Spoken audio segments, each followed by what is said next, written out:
hear a nervous passenger in the car. I'm the worst. Whenever we go out, my wife always turns to me and says, "From which seat in the car are you going to be driving?" Because if she's driving, I see myself as the co-driver or the driver's assistant. She's got another word for it, which is very rude, and I won't mention it here. But when she's driving, I'm doing that on the dashboard, and she goes, "How's your brakes working for you? Clearly not good enough." But she's not the only driver that gives me the willies. I've traveled all over the world for work, and I've had many butt-clenching moments in buses, trucks, and cars, right? And what makes matters worse is I suffer from car motion sickness. And now, by the way, what's it with carrots? It doesn't matter when you last had carrots, diced or otherwise. They always manage to make a reappearance when you bath. At least corn has the decency just to pass straight on through. Now, I digress. Back to driving. My worst driving experience was in Bangladesh. I don't know what I ate.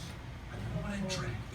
But I spent the entire night sitting on the toilet spray painting. I was doing a fecal Jackson Pollock. I used up all the toilet paper on the place. I'll spare you the gory details.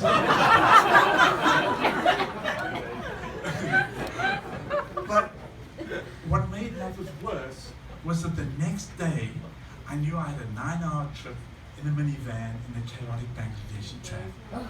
So desperate times call for desperate measures, right? I took Imodium. Has anyone taken Imodium here? It's crazy stuff. It blocks you up completely. It's like someone taking a cork and glued it to your exhaust pipe, and nothing comes out at all. So it seemed to be working, and we headed out in the minivan the next day. Now the traffic was chaotic. Buses, trucks, cars, motorbikes swerving in and out everywhere.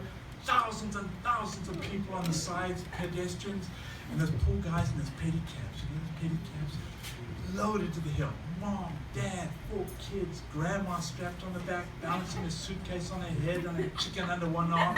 You know the sort of scene. Anyway, at one stage, our driver decides he's going to cross a bus on a hill, crossing a double yellow line.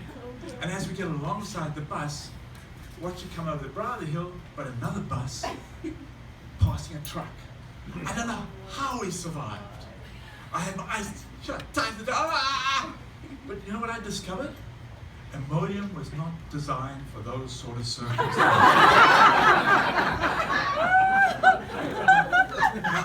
Other drivers piss me off too. You know those idiots that drive speeding along like this and texting and drinking coffee or whatever, right? So here's what I do. This is great fun. You should try it.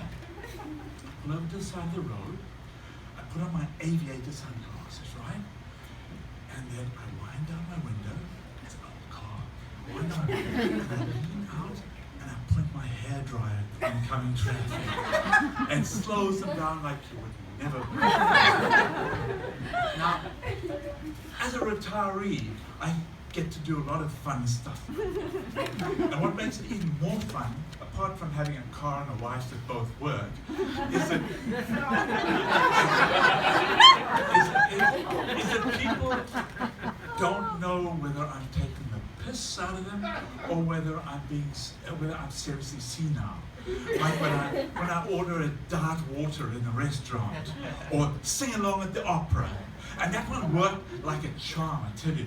I'm now banned from ever attending the opera at the NAC. I hate opera. But one of my favorite tricks is to go into a pharmacy, grab a box of condoms, go up to the counter, and ask where the fitting rooms are. And talking of fitting rooms, here's another great one. You go into a fitting room in a clothing store, right? And you sit there for a few minutes, and then you shout, read it out. Oi! There's no toilet paper in here! Sorry, I digress again. Sorry, back to cars.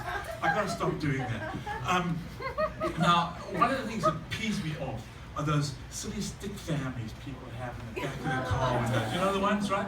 I don't care how many spouses, kids, cats, dogs, chickens, elephants you have, and I certainly don't care that they all happen to play hockey, right? And don't get me started on those stupid bumper stickers they have.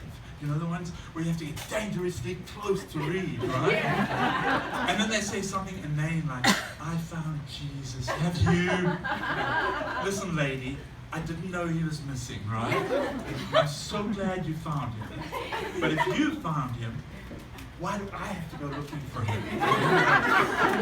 Unless he's one of those Pokemon Go characters that I didn't know about, right? So I think I'm just going to get a big bumper sticker that says, I found Jesus. He was behind the curtains all the time. Thank you very much.